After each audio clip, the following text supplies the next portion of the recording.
Boa noite, estamos aqui ao vivo para mais uma live nas redes sociais, Facebook, Instagram, YouTube.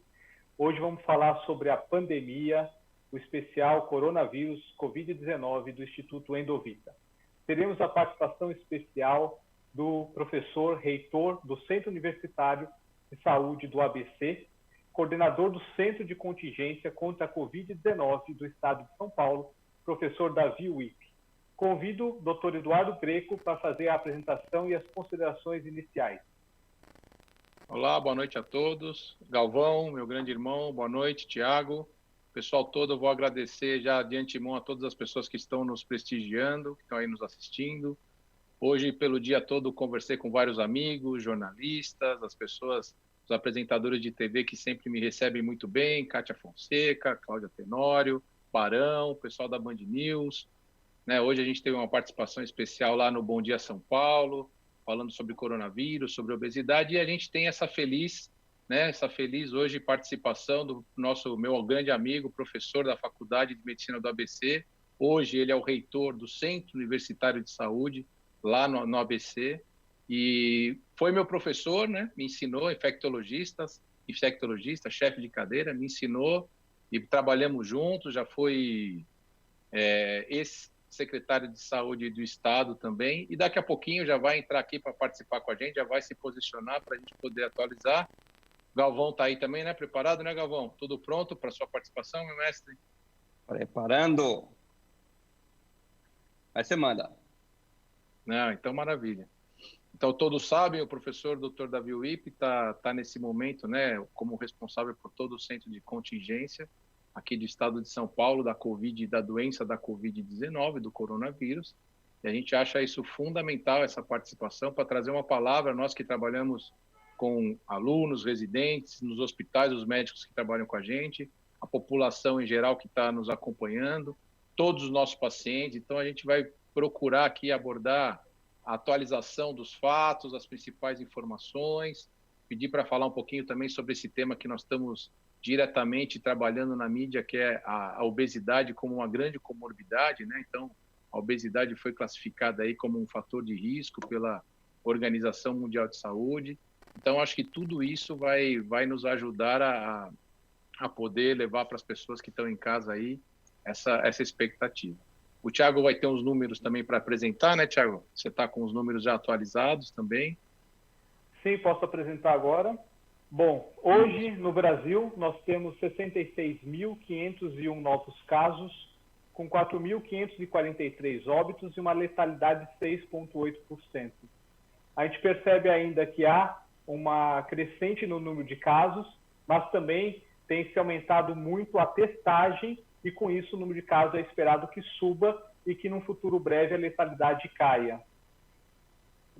Muito importante nesse período de pandemia, os cuidados, reforçar os cuidados. O Estado de São Paulo, a Prefeitura do Estado de São Paulo tem recomendado o uso de máscaras em toda a população ao sair nas ruas, e hoje eu pude observar realmente que a população tem aderido de forma massiva a essa nova recomendação, que é muito importante, porque ela evita a propagação do vírus.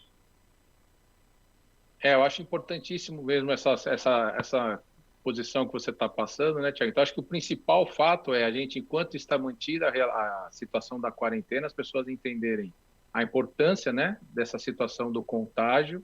Então, é importante manter os hábitos de higiene, de lavar as mãos, de a gente manter esse lado de usar as máscaras, né? Então, se você vai caminhar na rua, se você vai precisar sair por conta da sua atividade, você vai a um posto de gasolina, continue usando sua máscara. Eu passo muito isso hoje nas entrevistas e as pessoas que estão conversando, os nossos pacientes, que isso não é vergonha. O Galvão está aí, pode falar muito, oriental, né?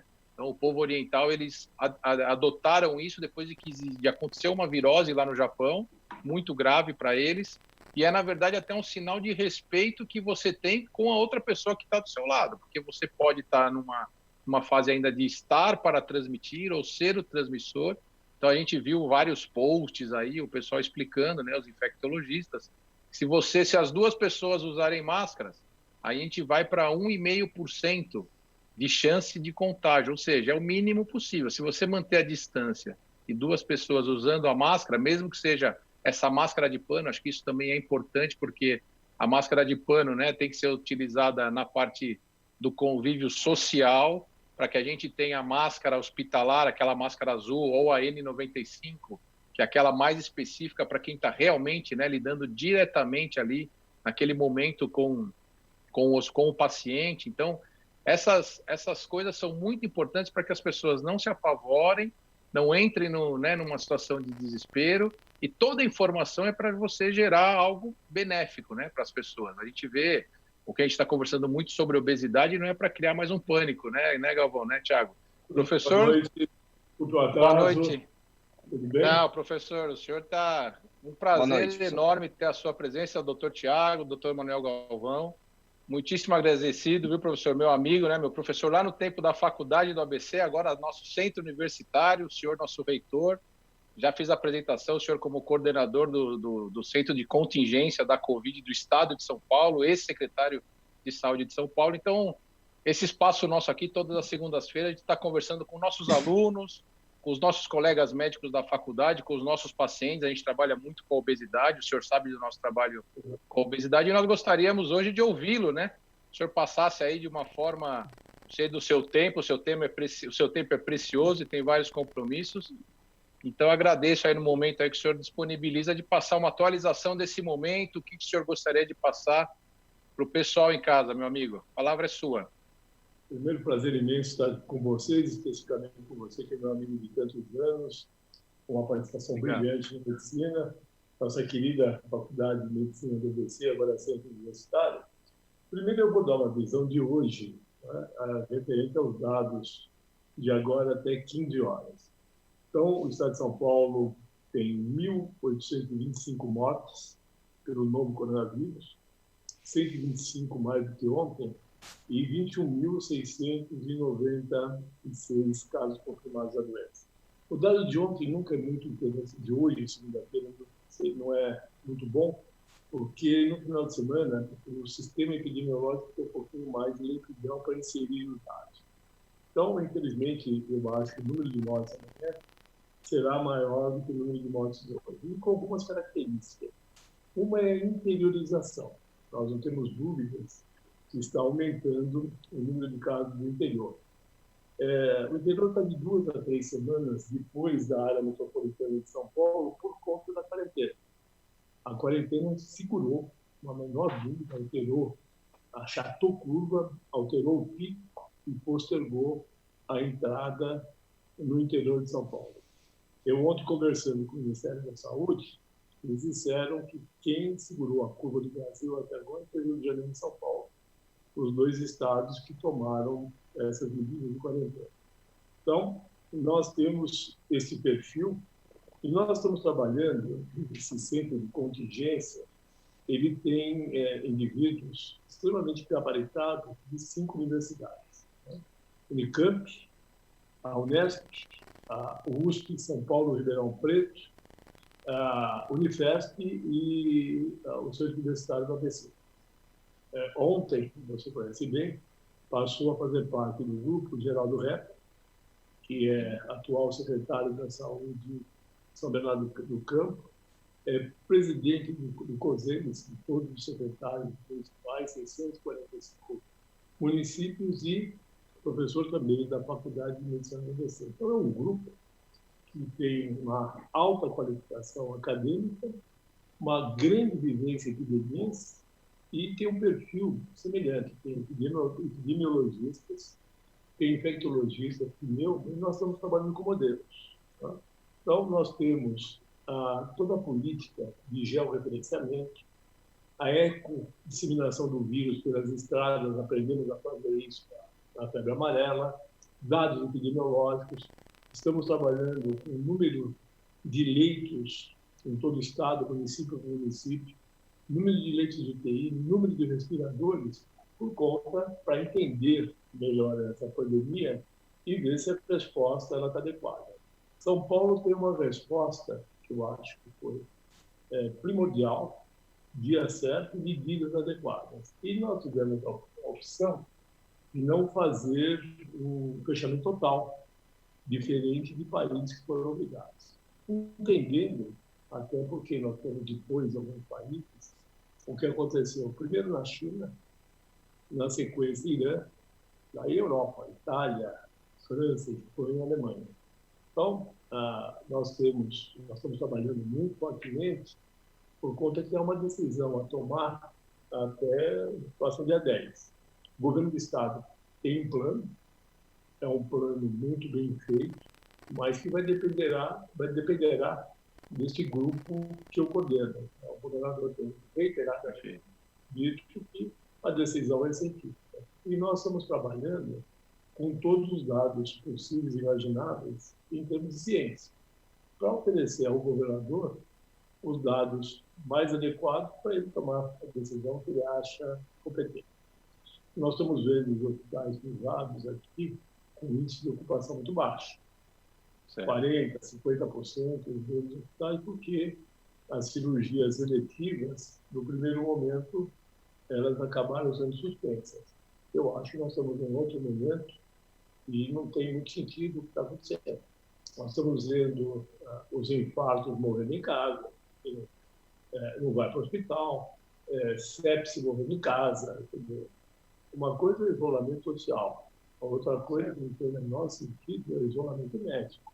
Então, aqui no consultório, eu tenho um consultório de infecção de tecnologia, somos 12 médicos, nós estamos trabalhando normalmente, nem poderia ser diferente. Aqui uma coisa curiosa, que hoje me dei conta, eu fui no meu dentista, que está trabalhando, não poderia ser diferente, eu estou com um problema.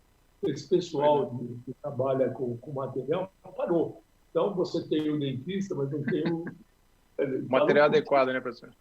Não, eles pararam porque eles trabalham no ambiente fechado. Trabalham com moldes. Parou por quê? Fisioterapia parou por quê? Então, tem coisas que pararam, não estamos entendendo direito. São Paulo parou 26%, 74% continua. As indústrias não pararam, todas as áreas essenciais não pararam. Então, a visão geral é essa. Eu acho que nós estamos ainda na curva ascendente e essas duas próximas semanas vão ajudar. Quando eu falo esses números, eu me refiro ao que aconteceu há 2 semanas passadas. Tem um período de incubação, até que ser internado, é isso. O que me preocupa muitos não acreditam no vírus. Curiosíssimo. É verdade, né, professor? Acho que não é perigoso e contagioso. Não é perigoso. Nós estamos com muitos pacientes internados e já entendemos como essa doença funciona. É uma doença infecciosa viral que provoca uma resposta inflamatória por citoquinas, uma resposta importante e individual. Nós vamos ter que entender por que um tem e outro não tem. Ela é multivisceral, ela pega o sistema gastrointestinal, pega o sistema imunofagocítico, pega o sistema de coagulação, pega, obviamente, mais fortemente coração e pulmão e sistema nervoso central, multivisceral. E complica com infecções bacterianas. Para nós está claríssimo o perfil. Óbvio que cada dia um conhecimento, mas nós entendemos como está funcionando. Perfeito, professor. Aproveitando, né, o senhor falou sobre a questão dos infartos. Nosso grupo, o senhor sabe, muito forte hoje, vários cirurgiões bariátricos, endoscopistas bariátricos, também preocupados porque a obesidade, a Organização Mundial de Saúde classificou a obesidade como um fator de risco e a gente viu os números que o Estado mesmo apresentou, que se você tirar a idade, né, a obesidade vem como o primeiro fator. E nós vamos ter que, em algum momento, começar a atuar e tratar desses pacientes, né, professor? Eu não tenho dúvida. O grande problema é convencer as pessoas que elas precisam continuar indo a médicos. E as prioridades de saúde, óbvio, tem muitas e não é só o Covid.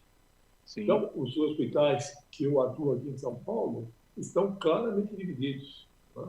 Zona vermelha, zona quente e zona limpa. Então, eu não vejo motivos para que, nesse momento, o sistema privado não está pressionado. Sim. A primeira fase foi dura para a medicina complementar, mas agora não está pressionado. Então, eu acho que tem que atuar normalmente. Isso. E uma outra ação, né, professora, própria do nosso centro universitário, a questão dos testes, né? O próprio Brasil conseguindo, ver o que a faculdade lá está conseguindo, nosso amigo Fernando Fonseca, que deve estar nos assistindo, conseguir proporcionar ali para a região do ABC uma testagem maciça, Acho que isso é importante passar para as pessoas também, né, professor? Eu até trouxe para vocês, que eu acho importante, por conta de um entendimento desses testes. Há uma confusão. Ótimo. Perfeito. Então, Isso era a pergunta seguinte. Então, bem, o que faz o diagnóstico de doença aguda é o RT-PCR, que é um teste molecular. Então, para vocês terem ideia, a positividade percentual de 1 a 7 dias é 67%. De 8 a 14 dias, 54%. E de 15 a 39 dias, 45%. Então, isso é um teste diagnóstico de infecção aguda que tem um falso negativo de 33%. Sim. Não é pouco. Alto. Anticorpo total, IgM e IgE. De 1 a 7 dias, 38%. De 8 a 14 dias, 100%. Não, desculpe, 8 a 14 dias, 90%. 15 a 39, 100%. IgM, 29% nos 7 primeiros dias, 73% de 8 a 14, 94% de 15 a 39. E o IgG, 19% na primeira semana, 54% de 8 a 14 e 80% de 15 a 39. Esse é um trabalho publicado agora, só que tem um problema. Essa positividade em quem teve a doença. Então, não se tem dados ainda dos indivíduos que não tiveram manifestações clínicas, que são 80%, e daqueles que são negativos. Isso está sendo conquistado. Uma outra coisa importante são os testes rápidos. Então, tem um falso negativo muito grande. Em inquérito soro-epidemiológico, você contrabalança o falso negativo por falso positivo. Mas na pesquisa individual é complicado. Eu vou dar como exemplo o que aconteceu comigo. Eu comecei professor, conta pra gente. Importante no dia 22, domingo. Ok. Uma dor muscular insuportável e na madrugada tive febre e tosse. De manhã eu fui para o Sírio-Libanês, fiz o PCR positivo e tomografia normal. Passei uma semana, assim, a única posição era deitada. Nossa. Na segunda-feira seguinte, eu fiz uma nova tomografia. A tomografia deu uma pneumonia no pulmão esquerdo.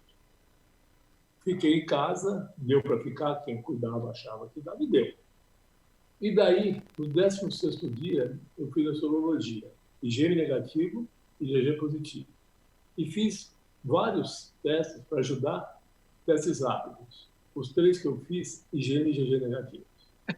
Eu sabidamente sou IgG positivo. Sim. Outra coisa que eu quero dizer que é uma confusão. A OMS ontem falou que o fato de ser IgG positivo não garante que você está totalmente protegido. Isso, professor. Que pode se reinfectar, não pode? Explica aí. A minha opinião pessoal, eu acho que não. IgG positivo é protetor. Agora, não dá para saber por quanto tempo. Se é um ano, você se vacina para gripe normal, né? Anualmente. Então, essas coisas ainda estão a serem discutidas. São modelos que nós estamos aprendendo.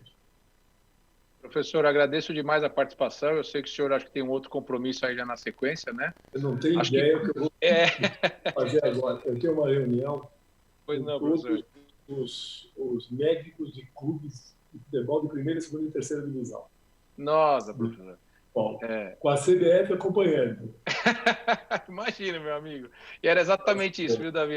Meu professor Davi, meu grande amigo. Muito obrigado por sua participação. Acho que tudo que o senhor falou era o que nós gostaríamos de abordar, viu, professor?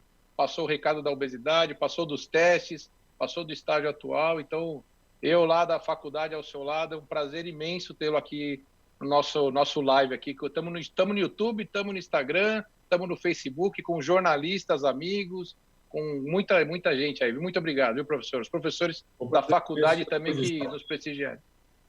Muito obrigado. Um grande abraço, senhor. Bom trabalho aí. Grande abraço. Muito obrigado. Obrigado. Pessoal da produção, isso, maravilha. Voltamos aqui. Acho que foi fantástico, hein, meninos? Acho que a gente tinha algumas perguntas e a gente ia preparar um bate-bola, mas acho que ele abordou os principais temas com maestria, né? Acho que agora a gente tem um tempinho para a gente comentar, Galvão. Muito mais preparado do que todos nós. Esclareceu todas as perguntas que eu tinha, assim, né? E só voltando ao que você tinha me pedido para ver antes, que é como é que está o mundo agora, né? Então, é que você começou a tocar no assunto lá da parte asiática. A gente vê que eles, além de achatarem a curva, falei com o A agora, que é o nosso amigo ele é da China, ele é de Beijing, e ele disse que, olha, aqui nós estamos sem caso, abrindo abrindo aos poucos. Taiwan tinha falado a mesma coisa, sem novos casos, casos que vêm são casos de fora. A Índia é super interessante, eu falei com o nosso amigo Mohit Bhandari, lá de Indore, e ele é um cluster em uma região que teve bastante caso, mas a mortalidade lá está baixa. E veja, se a Índia, pela perspectiva de tamanho, era para ter essa pandemia, é uma coisa que a gente não sabe ainda, por que a pandemia não bateu tão forte assim. Mas o que a gente vê é o seguinte: todo o país que teve a oportunidade de se preparar, não se preparou, a pandemia chegou muito forte. Equador não teve tantos casos assim, mas eles absolutamente não tinham preparo, e vocês viram, eu não preciso falar, as imagens estão aí para mostrar o que aconteceu. O Irã, vocês lembram que o ministro da Saúde foi para lá falar que o povo persa era um povo mais forte, testado pelos tempos. O que aconteceu? Ele, na fala dele, já estava contaminado, ele contaminou todo o alto escalão, e teve esse desastre todo. Você vai ver também, não é tanto assim para a população, mas como a gente cansa de falar, o que a gente está fazendo é preparar para que não atinja um pico e a gente não possa atender. Então, tudo que todo mundo pensa que é desnecessário é o que realmente está fazendo com que a gente não tenha situações dessa aí. E aí você já vendo, já está passando, né? A Itália não, ainda está ali, mas hoje a Espanha, tinha falado que nosso amigo Gotran, os filhos dele foram para a escola. Da França, a gente já vê também alguma abertura. A Alemanha conseguiu pegar isso na unha, né? Então ele consegue manter algumas coisas abertas aí. A gente viu o preço que a Inglaterra pagou por brincar com isso. Ela teve um pico muito grande, teve que abrir as pressas, hospital de campanha, tudo. Agora está começando a controlar. Nosso amigo Harris, lá de Oxford, falou com a gente. E nos Estados Unidos, eu passei por 3 estados. Né? Nova York, fala assim, já atingiu o pico, mas olha, atingiu e está lá. Está baixando devagar. Na Rikers Island, que é a ilha famosa porque tem o presídio lá, continua abrindo vala comum, continua super. Os colegas que estão atendendo, eu falei com 3 colegas que estão atendendo na linha de frente, a situação é realmente dramática daquilo ali. E a gente vê lugares tipo Orlando, onde está nosso amigo André Teixeira, que está super bem controlado. Eles isolaram o hospital para Covid e liberaram o hospital. O André voltou, respondendo a você, Greco, voltou para endoscopia bariátrica, voltou para cirurgia bariátrica essa semana. E falei também com o Brahma Budaya, que é nosso amigo, irmão e é chefe da endoscopia terapêutica de todo o sistema da Clínica Mayo de Rochester, que não sabe que é a Clínica Mayo. Eles, desde o princípio, organizaram todo o estado.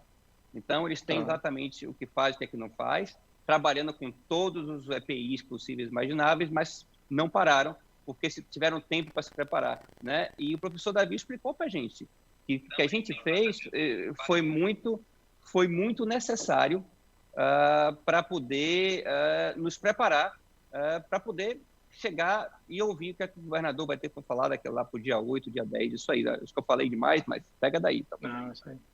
Não, vamos lá, Tiagão, você gostou, né? Acho que a gente tinha preparado mais ou menos isso. Ele falou dos hospitais públicos, privados. Eu estou dando uma acompanhada aqui, algumas pessoas tiveram um pouco de dificuldade, mas o YouTube passou, o Instagram passou, o Face deu algumas dificuldades, mas para quem tá ou quem pegou um pedaço, isso tudo é gravado, a gente vai ficar replicando nas redes sociais, porque foi uma participação em torno de uns 15, 17 minutos e assim, devastador importante. E maravilhoso, né? Acho que falou muito bem, né, Tiagão? Como é que você viu isso? Eu queria chamar a atenção para 2 pontos que o professor Davi Wip colocou, que as pandemias elas começam em grandes centros, ou seja, começou em São Paulo, na cidade de São Paulo, começou no Nordeste, nas principais capitais como Fortaleza, na região Norte, Manaus, mas agora essa infecção está caminhando para o interior e para o litoral. Então, chamar a atenção para a população dessas regiões aos cuidados de isolamento ainda social, que são recomendados no nosso estado até o dia 10 de maio. Talvez haja uma flexibilização a partir de então, mas, por enquanto, é necessário manter o isolamento social. O que eu acho muito válido é a população realmente ter aderido ao uso das máscaras, em especial as máscaras caseiras, ou seja, não privando a área médica da escassez do material, como a máscara cirúrgica e N95. Então, a população se adaptou, se mobilizou e começou a produzir máscaras caseiras, e eu dou a maior força, o maior incentivo para que todos usem. É muito gratificante ver a população aderindo aos cuidados, às orientações do nosso prefeito e do nosso governador. Então, esse seria um ponto, acho que, importante da entrevista do professor Davi Wippe, chamar a atenção que a infecção pode estar migrando ou em curva ascendente também no interior e no litoral do nosso estado e também do nosso país. É isso aí. Ele falou uma coisa acho que muito importante também, que foi, a gente está conhecendo o vírus agora, o vírus completamente desconhecido. Que as pessoas que não são da área médica, entendam, isto é uma bomba biológica, a mais perversa que a gente já viu até hoje. Só para dar um exemplo para vocês, uma coisa que matou muito mais gente, que foi a gripe espanhola, muito mais rápido, muito mais devastador. Sabe como é que era, Greco? Vocês não têm nem ideia para saber a idade, eu fui atrás disso aí. Não tenho idade, mas fui atrás disso aí. Você tá velho, né? Você tá pintando o cabelo, hein, Thiago, eu acho. Diga, mestre. Então, olha como é que era a gripe espanhola. A gripe espanhola, você morria em 12, 14 horas, 24 horas, 40, vai lá, inundado por sangue, né? Mas era assim, quando você olhava a pessoa na rua, essa pessoa tem a doença, isola ela. E essa que a gente tem agora... Não tem jeito, né? Qualquer um de nós três aqui pode estar com a doença sem saber. Viu? Viu o que o professor Davi falou, né? Vê os números. Mesmo com o cara positivo, ele com IgG positivo, até o teste não dá. É importante. A gente mostrou aqui várias vezes, podemos mostrar também, se vocês quiserem agora, como é que é a propagação de uma tosse. Propagação na fala. Acho isso legal. Se tiver o videozinho aí, metros, fantástico, viu? Eu posso tentar aí? Procura esse vídeo. Vai falando aí que eu vou botar o óculos para ver se eu acho. Você acha aí?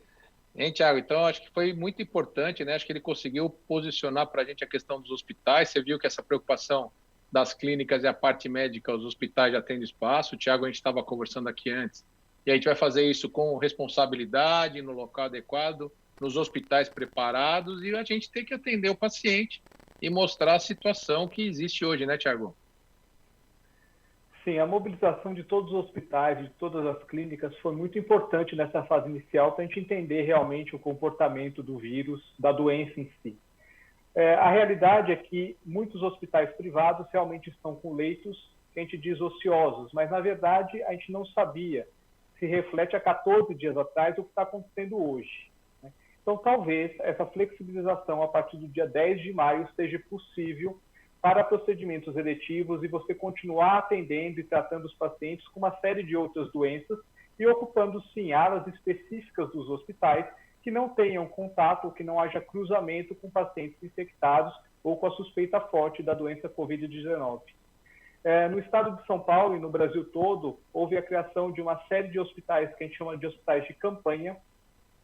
Estes hospitais são realmente muito importantes para absorver, então, toda essa demanda crescente de pacientes e permitir que os outros hospitais que possuem outros tipos de tratamento e outras estruturas possam voltar aos poucos a atender os pacientes que a gente chama de eletivos.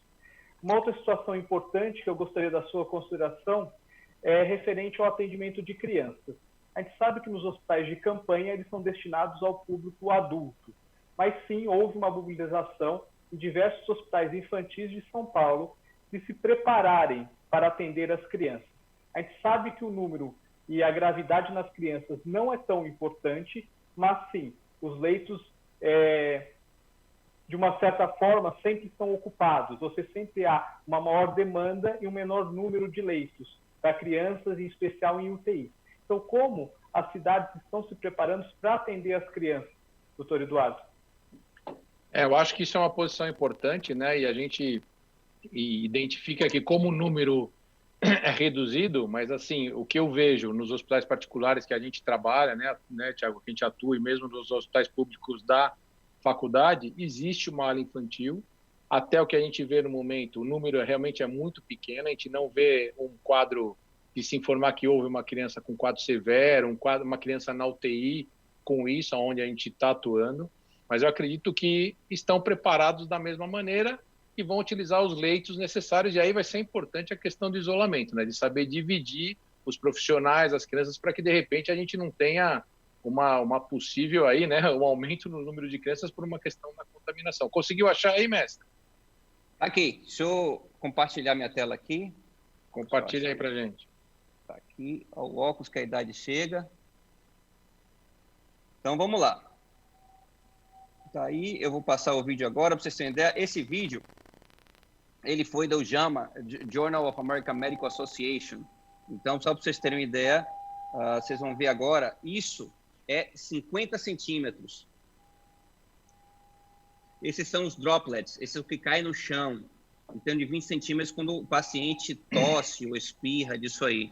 Olha o que acontece com 1,10 m. Tá conseguindo ver aí, Greg? Estou vendo, é impressionante, né?